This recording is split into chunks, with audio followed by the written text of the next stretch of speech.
Looking at this list makes me very happy. So in this video, we're going to discuss why all these micro heroes, all these heroes relying on summons and creeps, are so strong in the current patch. Lessons that cannot be unlearned.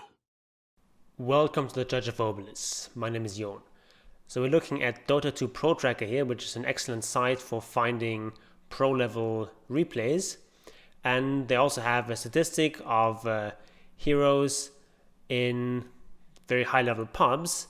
And you can see the top 5 here are all the kinds of heroes that I've covered on this channel. Kind of heroes that rely on micro and rely on summons and creeps. See Lone Druid, Visage, Lycan, Enigma, Chen, Ella Titan is kind of also a micro here. You have that Spirit to micro, but the reason he's up here is in big part because he's good against these kinds of heroes. He's good against these summon heroes because he gets a lot of bonus damage with his Spirit. But it's not just pros are having success with these heroes. If we look at Dota buff, we see that in the Divine and Immortal bracket, we still see pretty much the same picture. We see Lycan on top with 60%, Visage, Beastmaster, Broodmother, Lone Druids, then Bane in there, Enigma, Archwarden, Chen, all these macro heroes near the top of the list. But you can see that for most of these heroes, there's a drop in win rate as you go to the lower brackets. So Lycan, for example, in the lower bracket, he still does reasonably well, but it's only slightly better than average. But as soon as you get to Archon here, he starts to have a very solid win rate and then the highest win rate in the highest level of pubs. So if you go to Crusader and lower, we see that most of the top heroes are these kind of heroes that are very simple to play, very straightforward heroes, Ogre Magi, Wraith King, Jakiro, and so on. But then we also see Lone Druid still fairly high up there. We see Visage doing fairly well. We see Beastmaster doing well. So these micro heroes are still reasonably good at the lowest brackets. And then as soon as you get to like a mid-skill level, you get to Legend, then we see pretty much the same picture as in the highest skill bracket. You see heroes like Lycan, Beastmaster, Visage, Lone Druid making up the top 4. And yes, of course, Legend players are not going to have perfect micro, but also the players they're playing against will be significantly weaker than the top brackets. So these players don't really know very well how to deal with these heroes, especially since these heroes are not as common in these brackets, so people have less experience playing against them. So why are all these heroes doing so well at the same time? Well, a big part of the reason is patch 7.26. And specifically, this change here. Attributes no longer provide magic resistance, spell amplification, and movement speed for strength, int, and agility. Now, this obviously makes all heroes weaker. All heroes have these attributes, they all lose these bonuses. But of course, if all heroes are weaker, that also means that relative to heroes, all these summons, all these creeps become stronger. If all heroes move a bit slower because you no longer get bonus movement speed from agility, but your controlled centaur still moves at the same speed, it's going to be a little bit easier to get off that stomp. And this is especially important for Lone Druid, who has the bear that functions in a lot of ways like a hero. He can buy items for the bear gets stronger with levels.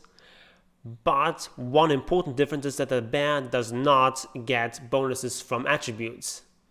So if attributes and attribute items become weaker, that obviously makes the bear stronger in comparison. A second major factor is the current meta game. The current meta is very much focused around mid-game fighting, around being strong early on, establishing map control, and not letting go. And the reason for that is that you just have so many objectives on the map currently. You have the bounty runes, you have the outpost that you need to control, and you have Roshan, who now drops all these extra items. He drops not just the cheese, but also the refresher shards and the Aghanims upgrades. So if you're able to control the map, if you're able to secure your bounty runes, your outposts, if you're able to get Roshan, that just gives you a huge advantage. And these kind of micro heroes tend to peak in the mid game. They tend to be heroes that are really strong in mid-game fighting. They're really good at pushing, at taking down those towers, which allows you to establish map control and takes away the control that the enemy team has. So that's why these heroes are really, really powerful right now. There are also some hero-specific effects going on here. For example, if you look at Lycan, he got some major buffs. So in 724, he got some extra int, shapeshift time was reduced a little bit. So that's sort of fairly minor buffs. But then in 725, 2 pretty important buffs, giving him just 1 more health region across the board, which is great. And then also 4 extra seconds on shapeshift duration. That is huge. And sure, he received some nerfs since then, but he's just still a hero that's basically broken. He's just too good. And these slight nerfs here are just not enough to make up for what he gained in 725. So if you want to climb and gain more MMR, what are the best micro heroes to pick up? Well, it kind of depends on what bracket you're playing in.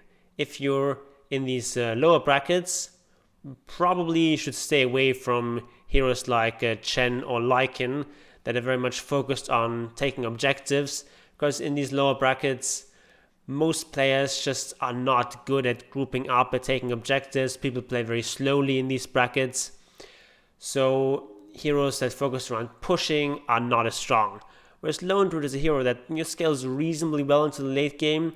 He's primarily a strong mid-game hero, but he's also reasonable in late game. Still does really well there. But if you're a bit higher up the MMR pole, you can definitely learn heroes like Lycan or Beastmaster, Visage, Lone Druid. These are all great heroes to pick up. None of these heroes is like super complicated to play. You definitely require some practice, definitely need to get used to controlling all these summons. But especially like Lycan, I think is probably of these 4 the most difficult to play. But these 3 are really not that hard to play. Compared to a hero like Chen, the micro is a lot easier. So definitely these are heroes well worth picking up. And Lycan, just considering how strong he is also, I think, a really worthwhile hero to learn. And you of course don't need to have perfect micro. If you look at pro players, they don't have perfect micro either, so don't beat yourself up too much if you make some mistakes. Everyone makes mistakes. But these heroes are just really rewarding to learn, and right now you can get a lot of MMR if you learn some of these heroes. Chen isn't quite as high up the list as these other micro heroes, especially in the lower brackets, but he's a hero that I think is still definitely worth learning, even though he's quite complicated, obviously. Because he's a hero that is basically always strong, at least at the higher levels.